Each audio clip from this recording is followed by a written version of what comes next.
गलतियां हैं, इसलिए अब आपको 103 वर्ष के एक ऐसे व्यक्ति की कहानी सुनाएंगे जिसे 43 साल तक पहले जेल में रखा गया और 43 साल जेल में रहने के बाद अदालत ने अब उसे बाइज्जत बरी कर दिया जब उसकी उम्र 103 वर्ष हो चुकी है। और आज हम ये सवाल उठाएंगे कि ये न्याय है या अन्याय। ये तस्वीरें जो अभी आप देख रहे हैं ये लखन पुत्र मंगली की हैं, जो उत्तर प्रदेश की कौशांबी जेल के बाहर से आई हैं।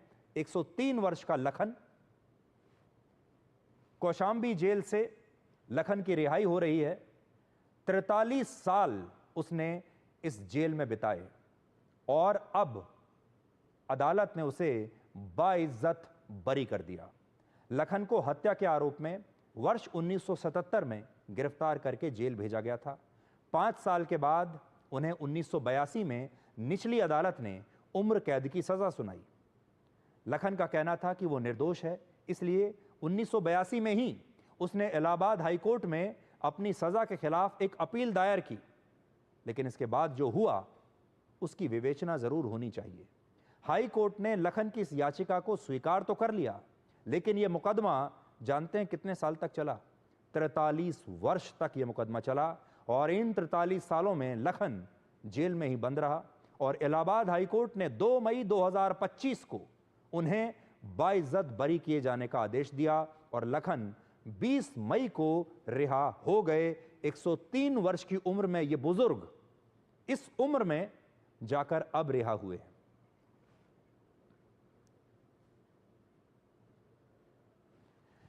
यह कहानी लखन के दुर्भाग्य की है या फिर भारत की न्यायिक व्यवस्था की है? आज हम कुछ आंकड़ों के जरिए इसे डिकोड करना चाहते हैं आपके लिए। भारत की अदालतों में 5 करोड़ से ज्यादा मामले लंबित हैं, जिनमें सुप्रीम कोर्ट में ही करीब 80,000 मामले हैं। अलग अलग राज्यों की हाई कोर्ट्स में लगभग 61,70,000 मामले पेंडिंग हैं और जिला अदालतों में 4 करोड़ 40 लाख से ज्यादा मुकदमे लंबित हैं। और ये आंकड़े कानून मंत्रालय ने लोकसभा में दिए थे दिसंबर 2023 में। देश की जिला अदालतों में ऐसे लंबित मामलों की संख्या 37,19,000 है, जो 10 साल से लंबित हैं, जबकि संपत्ति और तलाक से जुड़े 8,28,000 मामले भी जिला की अदालतों में पिछले 10 वर्षों से इंसाफ का इंतजार कर रहे हैं। ये सारे आंकड़े हमने नेशनल जुडिशियल डेटा ग्रिड से लिए हैं, जो 100% विश्वसनीय है। एक केस का फैसला होने में औसतन कितना समय लगता है हमारे देश में, इसका कोई आधिकारिक आंकड़ा मौजूद नहीं है, लेकिन एक अनुमान के मुताबिक अलग अलग तरह के सिविल मामलों में 6 महीने से लेकर 20 साल तक का समय लग सकता है और क्रिमिनल केसेस में और चोरी जैसे छोटे अपराध के मामलों पर फैसला लेने में भी 6 महीने से 2 साल तक का समय लगता है और भ्रष्टाचार, रेप और हत्या जैसे गंभीर आरोपों के मुकदमों में 5 से 20 वर्ष तक का समय हमारे देश में लग सकता है। शनि जयंती पर शनि देव और मां बगलामुखी की पूजा बन सकती है। आपकी परेशानियों के आपने अक्सर ये कहावत सुनी होगी कि कानून अंधा होता है, लेकिन लखन के मामले में ये कहावत बिल्कुल सच साबित होती है। वो बेगुनाह थे, लेकिन फिर भी उन्हें 43 साल तक जेल में रहना पड़ा और लखन कसूरवार नहीं है। कानून को ये समझने में 43 साल लग गए।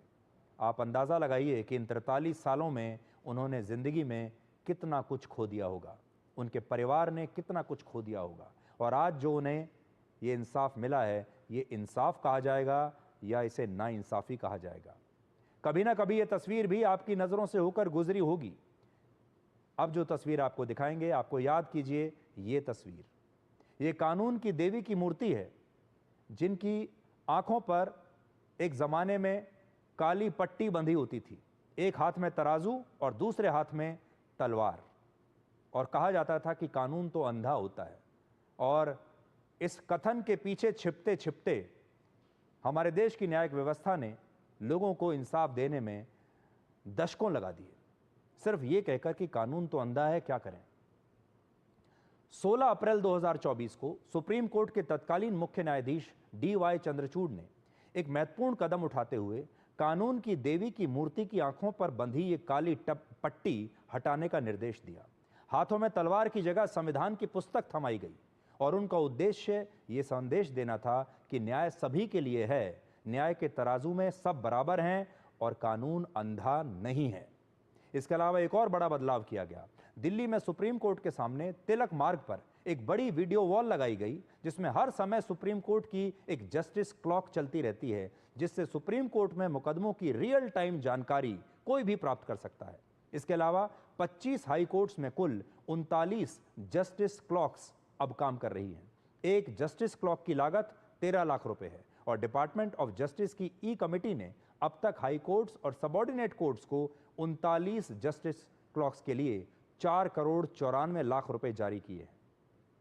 अब ये सुधार कितने प्रभावी हैं, लखन की कहानी उसके बारे में सब कुछ आज बयां कर रही है।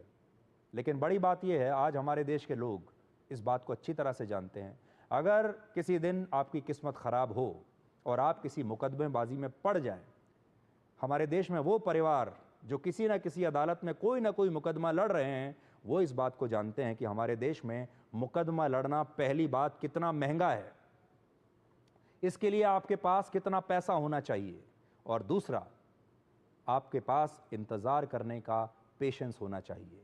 आपकी आधी ज़िंदगी क्या पूरी ज़िंदगी भी एक मुकदमे में लग सकती है। कितने लोग ऐसे हैं जिन्होंने लोन लिया है, उधार लिया है, अपनी ज़मीनों को बेच दिया है, अपने मकानों को बेच दिया है, सिर्फ इसलिए ताकि वो अदालत से न्याय ले सके। और फिर भी हमारे देश की जो आखिरी उम्मीद होती है लोगों की, वो अदालत ही होती है। जब सब जगह से निराशा हाथ लगती है, जब कहीं से इंसाफ नहीं मिलता, तब आखिर में हर व्यक्ति आज भी यही कहता है कि मैं तुम्हारे ऊपर मुकदमा करूंगा, मैं तुम्हारे ऊपर केस करूंगा, मैं अदालत जाऊंगा और अदालत में अब तुम्हारे साथ में लड़ूंगा। हर व्यक्ति आज भी ये बात कहता है। सोचिए कितनी उम्मीद से हमारे देश के लोग ये बात कहते हैं। सुप्रीम कोर्ट जब हम जाते हैं तो सुप्रीम कोर्ट में एक गरीब आदमी लखन जैसा, क्या वो कभी एक वकील भी अफोर्ड कर पाएगा? क्या वो हाई कोर्ट और सुप्रीम कोर्ट में जो पैसा लगता है महंगे वकीलों को हायर करने का, मुकदमा लड़ने का, क्या ये हमारे देश के गरीब लोगों के पास है?